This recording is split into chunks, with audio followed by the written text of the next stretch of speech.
My name is Luna Parker. I'm 29, and I was standing at a family barbecue, holding a flimsy paper plate of macaroni salad, when my cousin casually asked if I'd be flying or driving to my sister's wedding. That was the moment my heart cracked. My name wasn't even on the guest list. Before I tell you how everything flipped, like and subscribe and drop a comment. Where are you watching from? All my life, I had carried my younger sister, Madeline. Everyone called her Maddie. It started the day our father died. I was 15 and she was 10. I remember standing by the freshly dug earth, the sky a flat, unforgiving gray. My mother was a ghost, her face pale and her hands trembling, clutching a folded flag the military honor guard had given her. Maddie was sobbing, her small body shaking with a grief so loud it seemed to fill the entire cemetery. I stood between them, a silent pillar. I didn't cry. I couldn't. Someone had to hold us all together, and without anyone asking, that job fell to me. That day set the pattern for the next 14 years.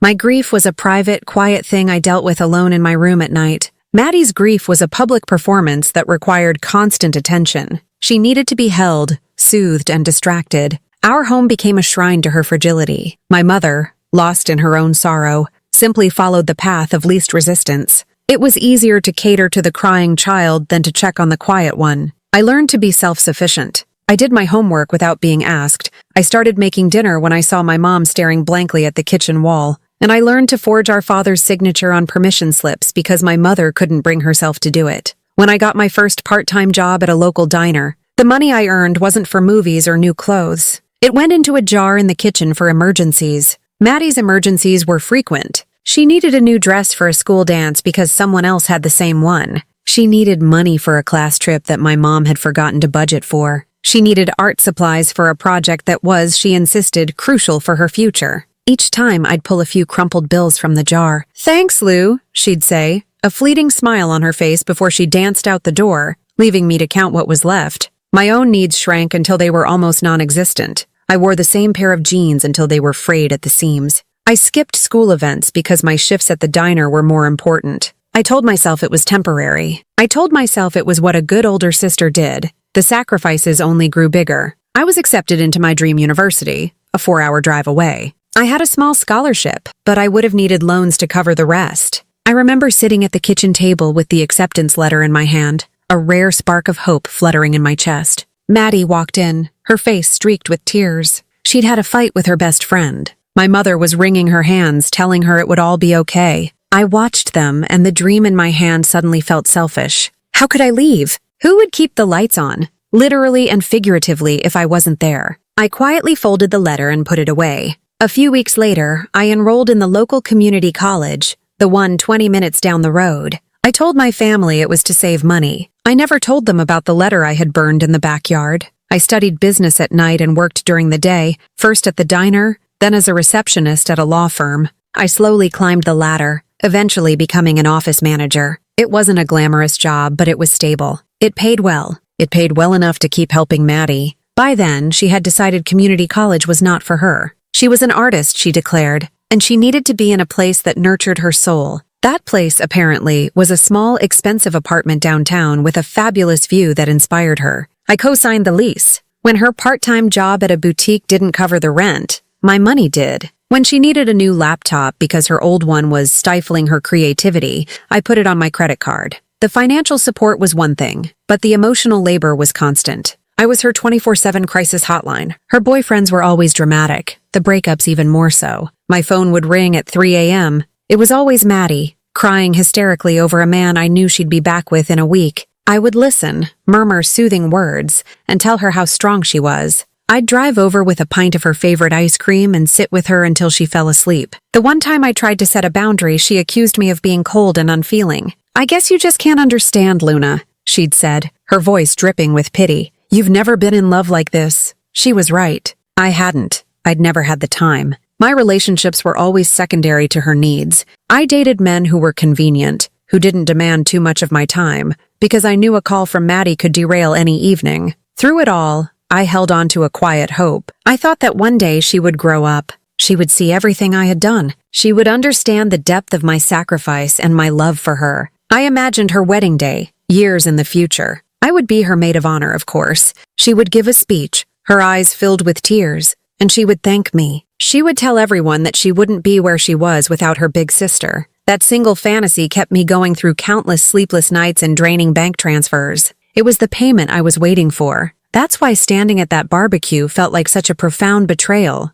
I was listening to my Aunt Carol talk about her garden when my cousin Liam wandered over. "So, Luna, are you flying or driving down for the wedding?" he asked, popping a potato chip into his mouth. I stared at him. "What wedding?" Liam's face fell. He looked confused, then horrified. "Maddie's wedding. Next month. To James. Oh man. You didn't know?" The world tilted. The cheerful sounds of the barbecue, the laughter, the sizzle of the grill, the distant music faded into a dull roar. Maddie was getting married. To James, the guy she'd been dating for the last year. A man I had met exactly twice. A man whose last name I didn't even know. She was getting married and she hadn't told me. The girl whose every minor crisis was my emergency, whose every tear I had wiped away, was taking the biggest step of her life, and I was finding out from a cousin over a plate of macaroni salad. The years of sacrifice, of putting her first, of being the responsible one, the quiet one, the strong one, they all collapsed in that single, shattering moment.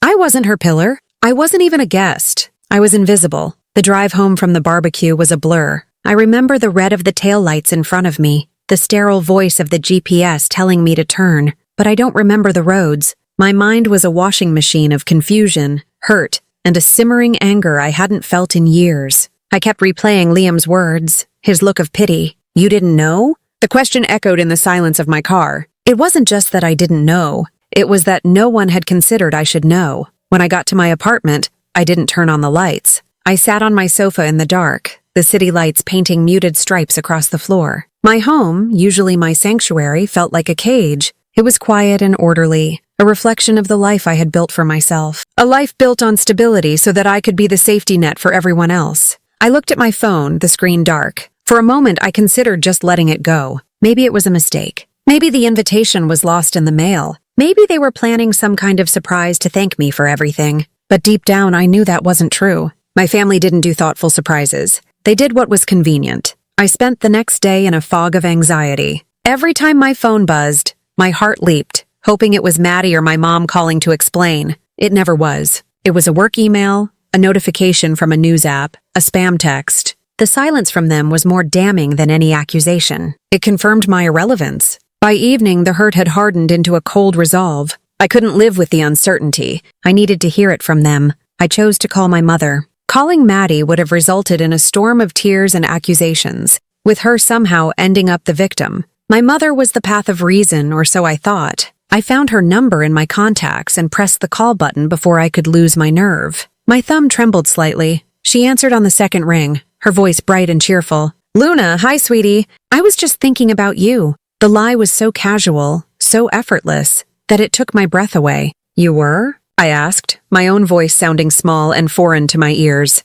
"Yes. Maddie and I were just looking at some floral arrangements for the wedding. So many choices. Peonies, roses, hydrangeas. It's all so overwhelming, but in the best way, you know?" She was talking about flowers. My sister was getting married and my mother was talking to me about flowers, as if I were a distant friend she was catching up with. The dam inside me broke, but the flood came out as a quiet, steady question. "Mom," I said, cutting through her cheerful chatter. "Liam told me that Maddie is getting married next month." There was a pause on the other end of the line. It was only a second, but it was filled with 1,000 unspoken calculations. When she spoke again, the forced cheerfulness was still there, but it was thinner, more brittle. "Oh yes, she's marrying James. It all happened so fast. He proposed last month, and they just didn't want a long engagement. You know how Maddie is. When she wants something, she wants it now."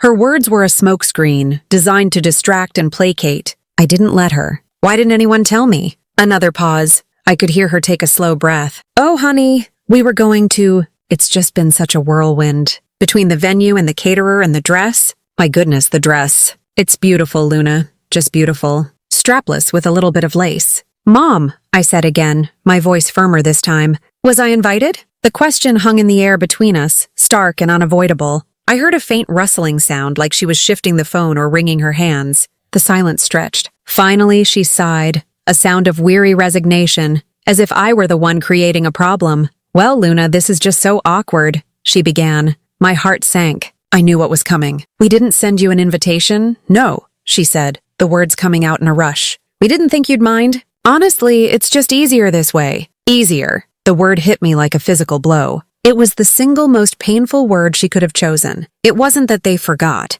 It wasn't an oversight. It was a conscious decision. They had sat down, made a guest list, and decided that my presence would be an inconvenience. My entire life of making things easier for them had culminated in them deciding it was easiest to simply erase me. Easier? I whispered, the sound barely audible. What about it is easier, Mom? Oh, you know, she said, her voice regaining a bit of its defensive edge. James's family is quite formal, and it's a small wedding, very intimate. We had to be so careful with the guest list. And with you being so busy with work and everything, we just figured you wouldn't want to be bothered with all the fuss. Every excuse was a paper-thin justification for the truth. They did not want me there. I was the responsible, quiet, serious daughter. I didn't fit into the perfect, joyful picture they wanted to paint for James's formal family. I was the reminder of the struggle, of the sacrifices, of the life before Maddie met her perfect man. You figured I wouldn't want to be bothered? I asked, my voice dangerously calm.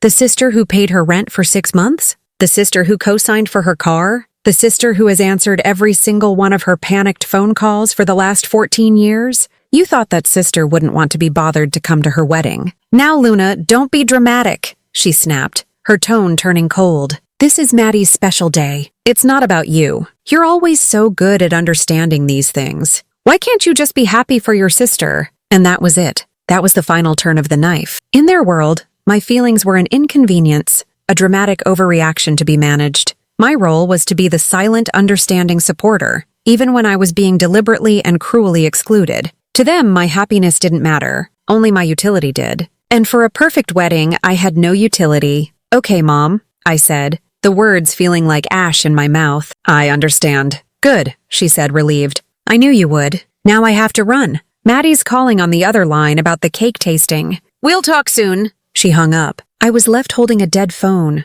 the silence in my apartment pressing in on me. She didn't apologize. She didn't explain. She just moved on to the next, more important task. The cake. It was official. I mattered less to my family than a choice between chocolate and vanilla. In the hours after the phone call, a storm raged inside me. My first impulse was to lash out. I wanted to scream, to break something, to make them feel a fraction of the pain I was feeling. I composed a dozen different text messages in my head, each one more venomous than the last. I imagined calling Maddie and unleashing 14 years of pent-up resentment. I pictured myself writing a long, scathing email to my mother, detailing every sacrifice, every lonely night, every dollar I had given them. I wanted to force them to see me, to acknowledge what they had done. I actually typed out a message to Maddie, finding out from Liam that you're getting married. I guess my invitation got lost in the mail, along with the last 14 years of my life. Thanks for nothing. My thumb hovered over the send button. My hand was shaking. I could already predict her response. She would reply with a torrent of defensive tears.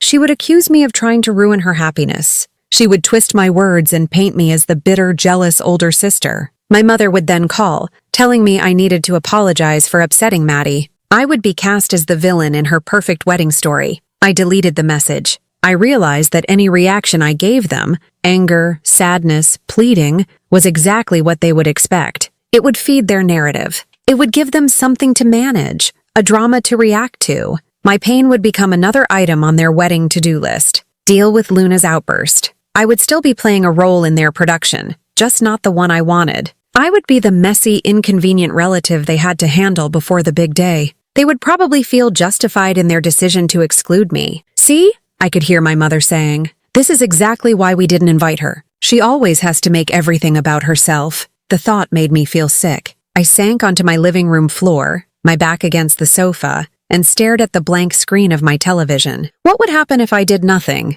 What if I didn't scream or cry or demand an explanation? What if I just disappeared? They had decided to erase me from the most important day of Maddie's life. What if I honored their decision? What if I simply vanished from their lives without a word? The idea started as a whisper and grew into a roar. Silence. They had always counted on me to fill the silence, to pay the bill, to solve the problem, to offer the soothing words. My defining characteristic in our family was my reliability. I was always there. The most powerful thing I could do was to not be there, to give them the one thing they never expected from me. Nothing. My silence wouldn't be an act of weakness. It would be an act of rebellion. It would be a boundary so clear and so absolute that they wouldn't know how to cross it. My anger began to morph into something else, something cold and clear. It wasn't about revenge, not yet. It was about self-preservation. It was about taking back control of my own story. They had written me out of their narrative, so I would start my own, in a place they couldn't reach.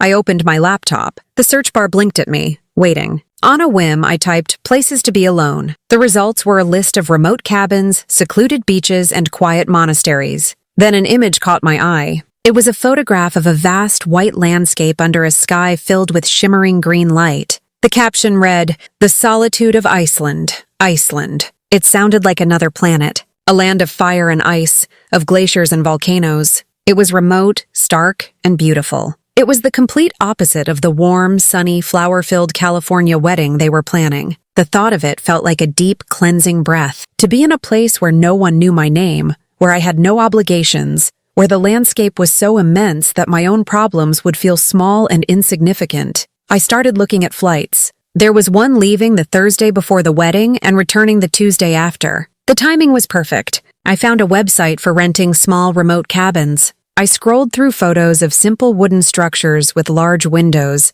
looking out over frozen lakes and black sand beaches. This was it. This was my counter-programming to their perfect wedding. While they were adjusting bow ties and fussing over centerpieces, I would be watching the northern lights. While they were exchanging vows, I would be hiking on a glacier. With a strange sense of calm, I entered my credit card information and booked the flight. Then I booked a tiny cabin near a glacial lagoon on the south coast. The total cost was less than what I had given Maddie for her security deposit and first month's rent on her inspirational apartment. The irony was not lost on me. The click of the confirm booking button was the loudest sound I had ever heard in the silence of my apartment. It was a gunshot, signaling the death of the old Luna, the one who always put everyone else first. I spent the next few weeks preparing for my trip in a quiet, deliberate trance. I bought a warm coat, waterproof boots, and wool socks. I went to the library and checked out books on Icelandic folklore. I downloaded apps for tracking the aurora borealis. I told my boss I needed to take a few personal days for a last-minute trip. I didn't tell anyone where I was going. I didn't tell a single soul. My family, wrapped up in their wedding preparations, didn't notice my silence. They didn't call. They didn't text. It was as if I had already disappeared. And in a way I was meticulously planning my own escape, my own great vanishing act. And for the first time in my life, I was doing something just for me.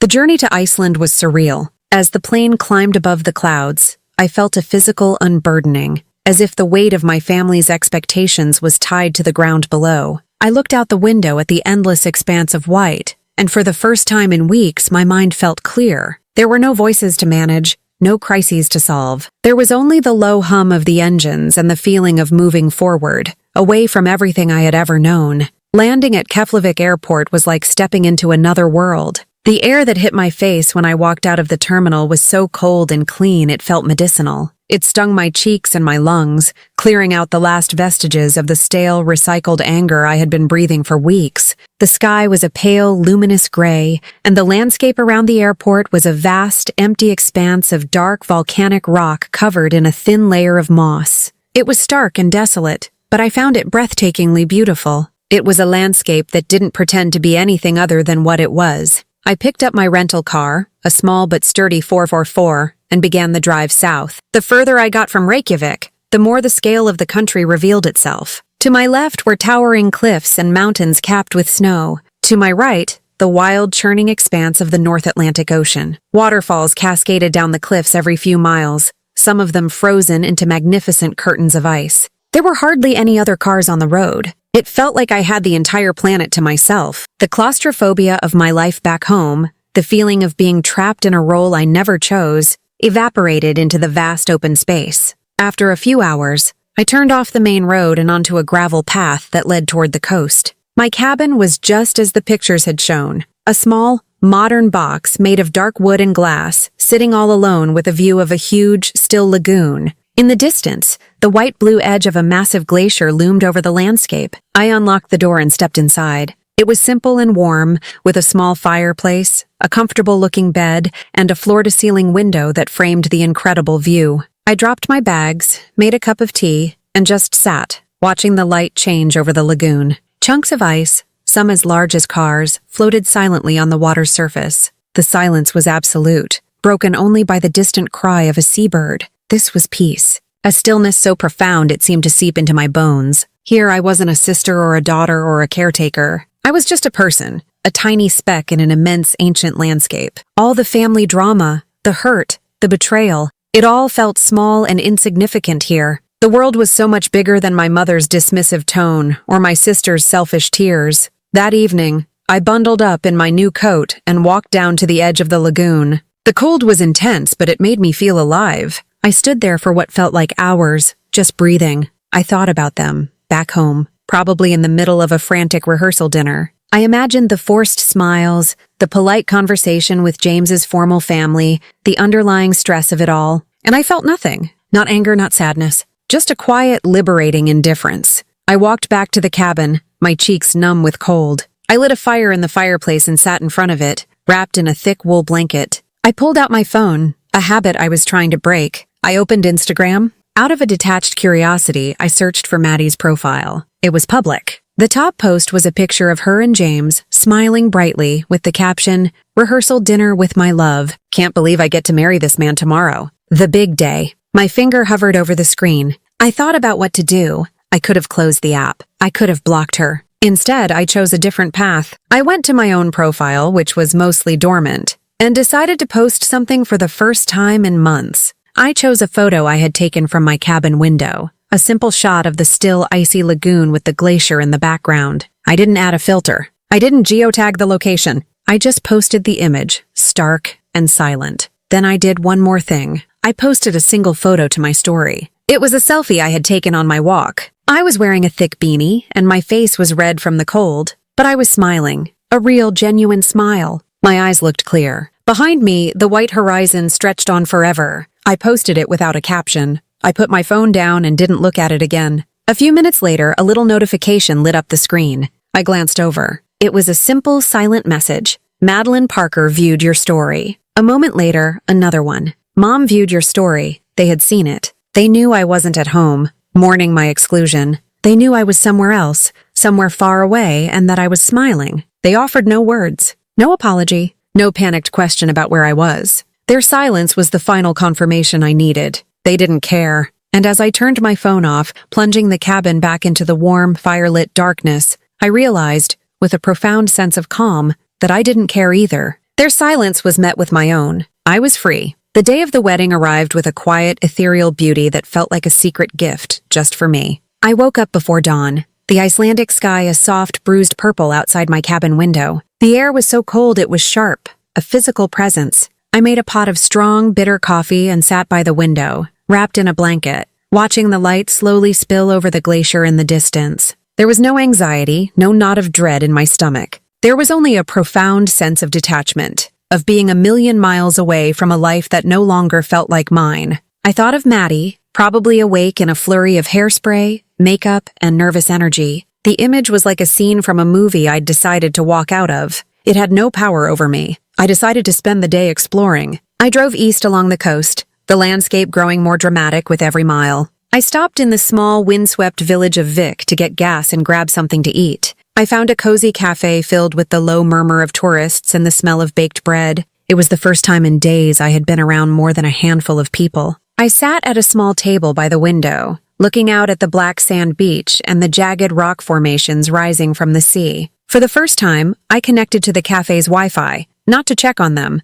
but to download a map for a hike I wanted to do later. As soon as my phone connected, it buzzed weakly. A single notification had slipped through my wall of silence. A tag on a Facebook photo from my great-aunt Susan. My finger paused over the notification. Against my better judgment, a flicker of curiosity made me tap it. The photo was of the wedding venue, a beautiful winery in Southern California. The sun was shining. The guests were dressed in pastel colors, smiling and holding glasses of champagne. The caption read, "Ready to celebrate Madeline and James." Such a beautiful day for a wedding. I scrolled through a few more pictures. There was my mother, looking radiant in a pale blue dress, her arm linked with one of James's relatives. There were my cousins posing for a selfie. And then there was a picture of Maddie. She was in her dress, and even through the small screen of my phone, I could see she was stunning. Her face was a mask of joyful anticipation. For a fleeting second, a pang of something, not regret, but a deep, sorrowful ache for the sisterly bond we should have had, tightened my chest. I almost closed the app, the brief glimpse into their perfect day enough to confirm that my absence was not felt. But then, the timeline began to shift. The happy, sun-drenched photos were replaced by a strange series of vague, cryptic posts. A cousin posted, "Well, this is awkward." Another guest wrote, "I have never seen anything like this in my entire life. Sending prayers." The comments sections were a flurry of questions. What happened? Is everything okay? I stayed in the cafe, ordering another coffee, a strange sense of foreboding washing over me. I wasn't invested, but I felt like a spectator watching a play, unable to leave before the final act. And then the explosion came. It wasn't on Facebook. It was a link to TikTok, shared by someone I barely knew from high school who was apparently a guest. The caption was simple, "OMG." I clicked the link. The video was shaky, clearly filmed on a phone by someone trying to be discreet. It was the reception. A string quartet was playing softly in the background. The maid of honor was standing at the podium, giving her toast. It was Maddie's best friend, Chloe. She looked beautiful in a rose gold dress, her blonde hair perfectly styled. She raised her glass. "I have known Maddie for 10 years, Chloe began, her voice sweet and steady, "and I have never seen her happier than she has been with James." She smiled at Maddie, who beamed back at her, clutching James's hand. "They are a perfect couple. A true fairy tale. But every fairy tale has a villain." The room was silent, hanging on her every word. I leaned closer to my phone. Chloe's smile tightened. It wasn't a smile anymore. It was a grimace. "And in this story," she continued, her voice losing its sweetness and gaining a hard, sharp edge, "the villain is the beautiful princess herself." She turned her head and looked directly at Maddie. "You want to know how I know how happy you've been with James? Because he's been telling me every night for the last 6 months." A collective gasp went through the room. The camera shook violently as the person filming reacted. My own breath caught in my throat. Chloe's voice rose, cracking with rage and hurt. "He was with me last night. He told me he was going to leave you at the altar, but I guess he wasn't man enough to do it. So I will. You didn't just steal my friend's fiancé, Maddie. You stole him." "James has been with me the whole time." The camera swiveled to Maddie. Her face was white. Her mouth was open in a silent scream. James looked like a ghost, his eyes wide with panic, unable to speak. Chloe threw her champagne flute to the floor, where it shattered, the sound echoing through the stunned silence. "Congratulations," she spat, her voice dripping with venom. "You two deserve each other." And then chaos. The video captured the first few seconds of it, shouting, guests leaping to their feet, and then Maddie, my beautiful, perfect sister, collapsing in a heap of white tulle and shattered dreams, her sobs finally breaking through the silence. The video ended. I sat there in a quiet cafe in Iceland, staring at my phone. My coffee had gone cold. Outside, the Icelandic sea crashed against the black sand. The world on my screen was a raging tire fire, a spectacle of humiliation and betrayal, and I felt hollow. There was no joy, no sense of victory. I didn't think she got what she deserved. I just thought, this is the mess. This is the noise I ran away from. It wasn't my revenge. It was just their reality, a reality they had built for themselves out of secrets and lies. And for the first time, I was grateful for the thousands of miles of cold ocean that separated me from the wreckage. I left the cafe and drove back to my cabin in a daze. The beautiful, rugged landscape that had been my sanctuary now felt like the backdrop to a bizarre film. The social media explosion was just the beginning. As I drove, my phone, which I had left on silent, began to vibrate against the passenger seat. It didn't just buzz once or twice. It vibrated continuously, a frantic, desperate buzzing that felt like a trapped insect. I glanced at the screen. It was a relentless assault of notifications.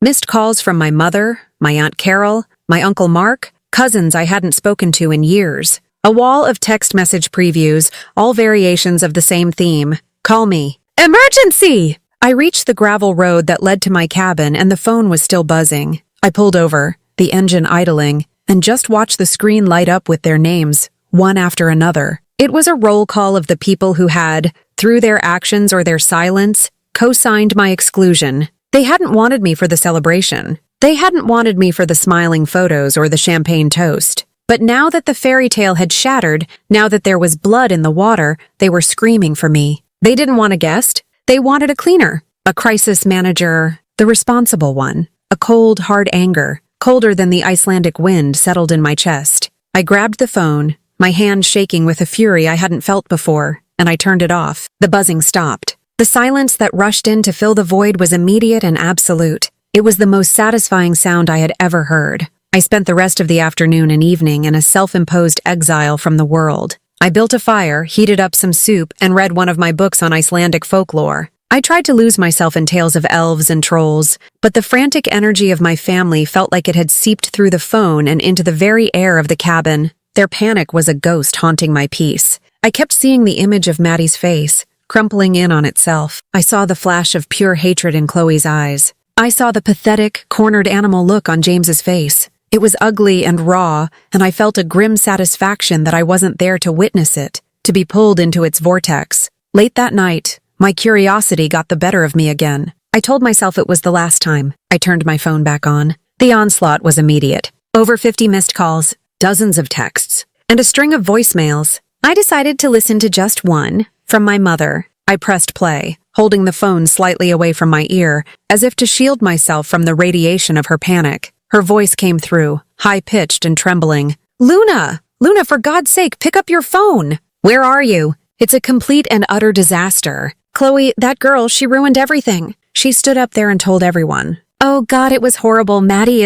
She's locked herself in the bridal suite and she won't come out. James is gone. His whole family just walked out. They didn't even say a word. Luna, please, your sister needs you. You're the only one who can talk to her. You have to come home. You have to fix this. Call me the second you get this." I deleted the voicemail without a second thought. My mother's words laid the family dynamic bare. "You have to fix this." There was no apology for excluding me. There was no acknowledgement of my feelings. My purpose in her eyes was utilitarian. I was the family wrench, to be kept in a toolbox until something broke. I listened to one more, from my Aunt Carol. Her tone was different. It was scolding, accusatory. "Luna, I don't know where you are or what little trip you decided was more important than your own sister's wedding, but this is not the time for selfishness. Your mother is a wreck. Maddie is falling apart. You need to get over whatever petty grievance you're holding onto and be there for your family. This is what family does. We show up. We show up." The hypocrisy was so staggering it was almost comical. They show up? They had actively disinvited me. They had made a conscious choice that my presence was unwanted. I wasn't holding on to a petty grievance. I was reacting to a deep and painful wound that they had inflicted. But in their minds, their need for me to perform my function as the caretaker superseded everything else. My pain was an inconvenience they expected me to swallow. I didn't reply to any of them. I didn't call them back. I put my phone on airplane mode, severing the connection completely. I went outside and stood in the freezing, clear night. The sky was vast and black, studded with 1,000,000,000 sharp, cold stars. And then I saw it. A faint green ribbon appeared on the horizon, wavering as if testing the air. It grew brighter, wider, joined by another. The aurora borealis, the northern lights. They began to dance, shimmering sheets of green and pale violet light sweeping across the entire sky. It was the most beautiful, awe-inspiring thing I had ever seen. It was silent, majestic, and completely indifferent to the petty, messy dramas of the world below. I stood there for an hour, my neck craned, tears freezing on my cheeks.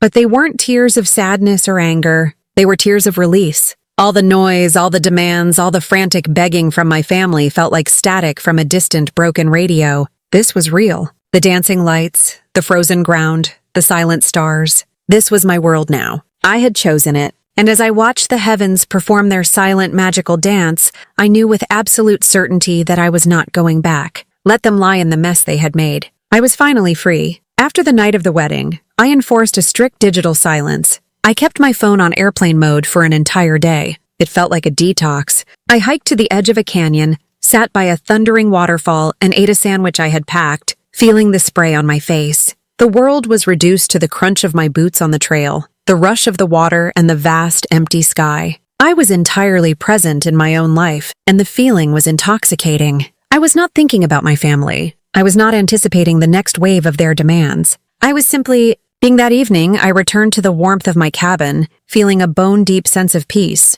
The fire was roaring. The silence was a comfortable blanket. Before I went to bed, I decided to reconnect to the world, but on my own terms. I knew I couldn't stay disconnected forever. I turned off airplane mode, bracing myself for the inevitable flood. Dozens of notifications poured in, missed calls and texts from the day before. I scrolled through them with a detached air, like an archivist sorting through old, irrelevant documents. More messages from my mom, more from my aunts. I deleted them all without reading them, and then I saw it. A message from a number I hadn't seen in a long time. It was from Maddie. It wasn't a panicked call, but a single text message. My heart gave a strange, complicated lurch. This was different. This was direct contact from the source of the wound. My finger hovered over the notification, my mind racing. What could she possibly have to say? Was this the apology I had fantasized about for years? Was this the moment of reckoning? I took a deep breath and opened it.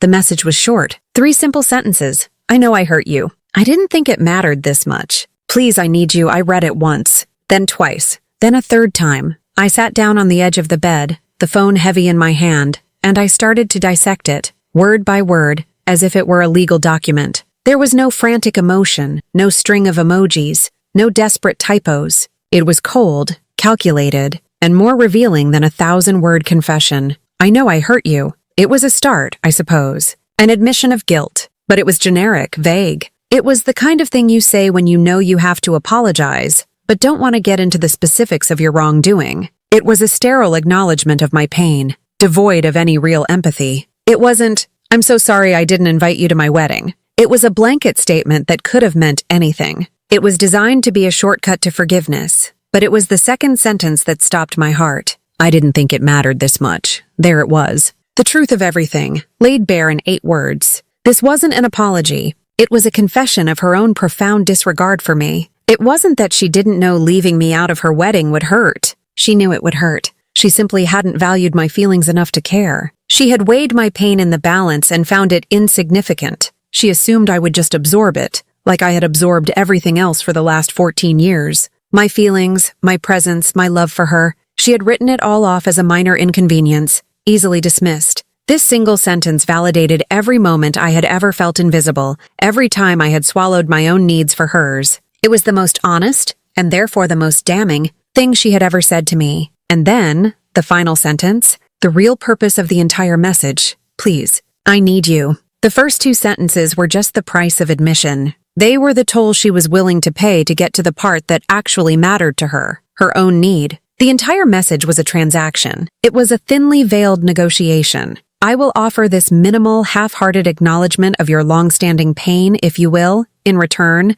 come and fix my immediate, catastrophic crisis. Even now, in the smoldering ruins of her own life, she was incapable of seeing me as a person. I was a resource, a tool, the family fixer. My pain only mattered now because she needed something from me. My feelings had finally become relevant because they were an obstacle to getting what she wanted. A wave of profound, clarifying sadness washed over me. The anger was gone. The hurt was still there, but it was a dull old ache now, not a fresh wound. Mostly I just felt a deep and abiding pity for her. I pitied her for her emotional emptiness, for her inability to form a genuine connection that wasn't based on what someone could do for her. I had spent my entire life trying to earn a love that she was fundamentally incapable of giving. I thought about what to reply. I typed out a dozen drafts. No, too cold. Why should I? Too confrontational. You're right. It doesn't matter anymore. Too passive-aggressive. I realized that any reply would be an engagement. It would open a dialogue, a negotiation. It would pull me back into the drama,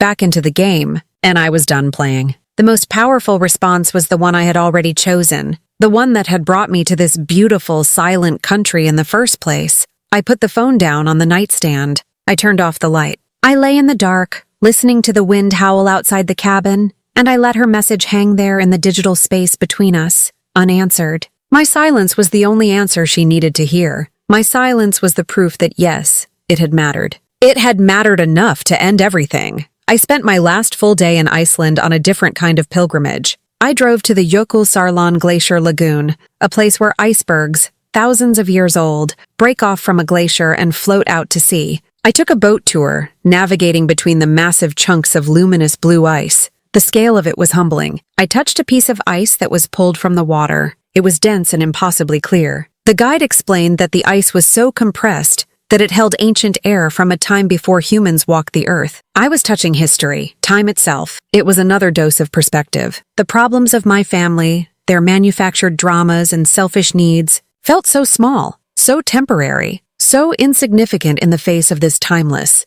geological power. That evening, As I was packing for my flight home, my phone rang. I had kept it on, not out of any desire to communicate with them, but because I felt I needed to be reachable in case of a real emergency with my rental car or my flight. It was my mother. I stared at her name on the screen. I had ignored her calls for days, but this time something felt different. I felt ready to close the loop, ready to say what needed to be said. I pressed the green icon and answered the call. "Luna?" Her voice was a fragile whisper, thin and frayed at the edges. It was the voice of someone who had been crying for days, who hadn't slept. "Hi, Mom," I said. My own voice was calm and even. The contrast was stark. "Oh, thank God. Luna, I've been so worried. We didn't know where you were." "I'm fine," I said simply. "She won't get out of bed, Luna," she said, her voice breaking. "She won't eat. She just lies there, staring at the wall. The doctor gave us something to help her sleep, but she just keeps asking for you. Over and over. Where's Luna?"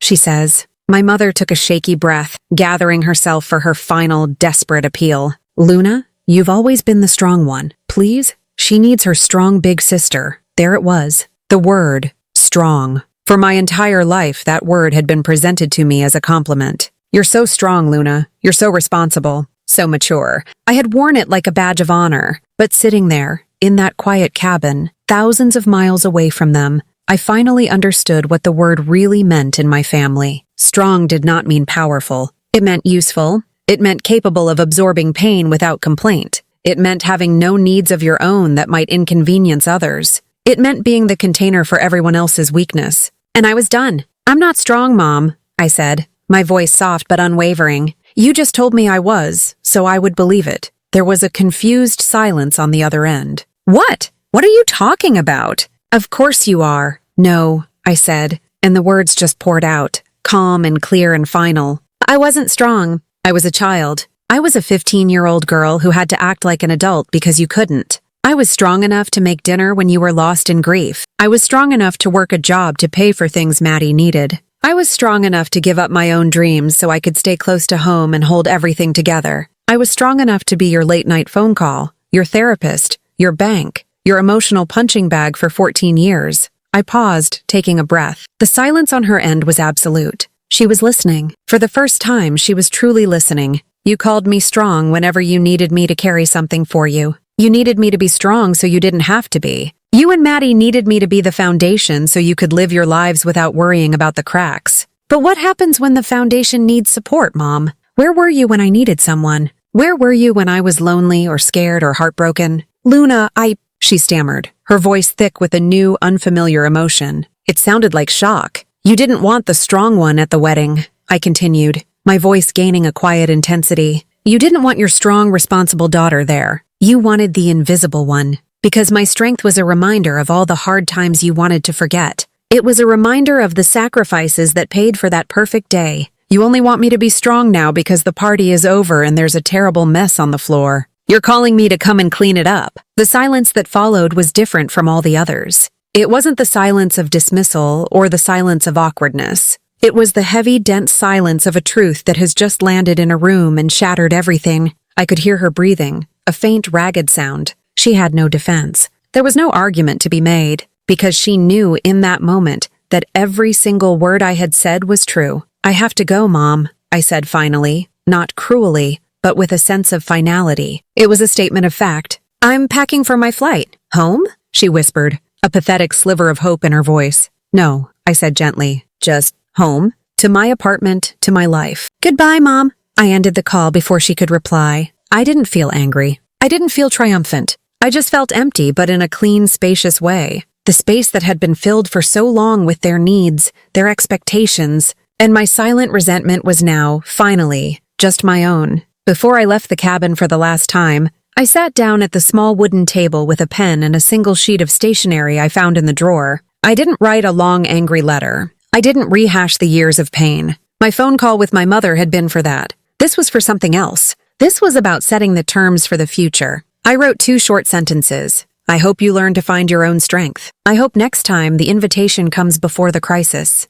I folded the paper, put it in an envelope, and addressed it to both my mother and Madeline. I decided I wouldn't mail it myself. When I got back to the States, I would give it to a friend to mail a week later. It was my final act of detachment, a clear signal that I would no longer be a direct participant in their emotional chaos. I was creating a buffer, a space that they could not cross without my permission. My last act in Iceland was to post one final photo. I walked outside into the crisp morning air and took a picture of the simple wooden chair that sat on the small porch of the cabin. It was empty, facing the vast frozen lagoon and the distant glacier. It was my empty seat at their wedding. It was the space I had occupied in their lives, now vacant. It was a symbol of my quiet, solitary peace. I posted it with no caption, no location tag. Just the image, just the silence. The flight home was the mirror image of my flight out. As the plane descended into the familiar sprawl of Southern California, I didn't feel the old dread returning. I felt a quiet sense of purpose. I was returning to my life, but I was not the same person who had left it. The old Luna, the caretaker, the fixer, the strong one. She had died somewhere over the North Atlantic. The woman who walked off that plane was someone new. My apartment, once a place of quiet loneliness, felt different. It felt like a true sanctuary. The silence was not the silence of being forgotten. It was the silence of being at peace. In the weeks that followed, I made small changes. I bought a new, ridiculously comfortable armchair and put it where I could see the sunset. I started taking a pottery class on Tuesday nights, something I had always wanted to do. I reconnected with old friends, the ones who had slowly drifted away because I was always too busy managing my family's latest crisis. I don't know what happened to Maddie and my mother. My letter was delivered, but I never received a reply. Through the family grapevine, I heard that Maddie had moved back in with our mom. I heard that James had moved to another state. I heard that the financial fallout from the canceled wedding was disastrous. But I heard it all as if it were news from a foreign country. It had nothing to do with me. My silence was my revenge. Not because it was loud or destructive, but because it was quiet and absolute. It was a refusal to participate. By removing myself from their lives, I forced them, for the first time, to face the consequences of their own actions. They had to see the hole that I left behind, to finally understand the weight of the person who had been holding them up for all those years. The wedding falling apart wasn't my victory. That was just the inevitable result of their own choices. My victory was the quiet peace I found in its aftermath. It was the cup of coffee in my new armchair. It was the feeling of clay spinning under my hands in a quiet studio. It was the simple, profound, and life-altering act of finally choosing myself. If you've ever had family try to take what you worked for, hit like, subscribe, and share your story in the comments. I promise, you're not alone.